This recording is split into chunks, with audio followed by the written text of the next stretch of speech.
پرزیدنت روسیه ولادیمیر پوتین روز 18 سپتامبر سال 2022 با پرزیدنت‌های تاجیکستان و قرقیزستان امامعلی رامون و صادر جباروف صحبت‌های تلفنی انجام داده است.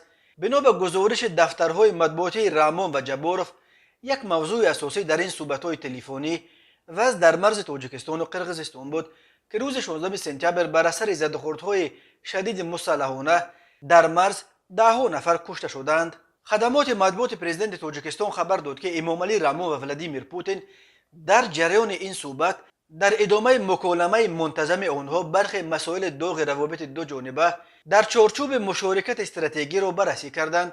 بنا به این منبع در محور توجه جانبها مسائل رشد وضعیت در آسیای مرکزی در ارتباط با وضع پیش آمده در مناطق مرزی تاجیکستان و قرقیزستان قرار داشت.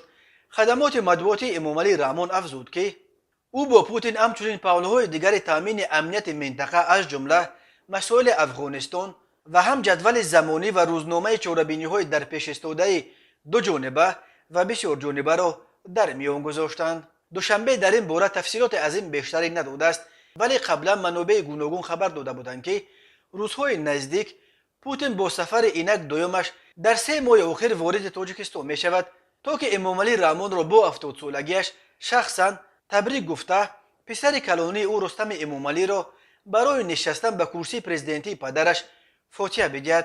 امامعلی رامون روز 5 اکتبر سال جاری و پوتین همگی 2 روز بعد او 7 اکتبر به سن 70 میرسند.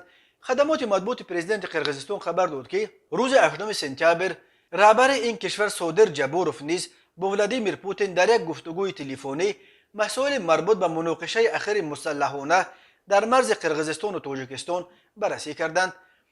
در اطلاع رسمی گفته می شود رهبران کشورها وضع در مرز قرقیزستان با تاجیکستان را بررسی کردند. صادر جباروف و ولادیمیر پوتین درباره وضع کنونی، شماره کشته شده ها و آسیب دیدگان از جانب قرقیزستان در جریان زده‌خوردها تخریب شدن انشاءات ملکی و اجتماعی در دهه‌های نزد مرزی ولایت بادکند قرقیزستان معلومات داد. خدمات مطبوعات پرزیدنت قرقیزستان افزود که هر دو جانب به ضرورت و اهمیت هرچه زودتر و تنها با راه‌های دیپلماتی حل کردن وضع بحران بین قرقیزستان و تاجیکستان تاکید کردند.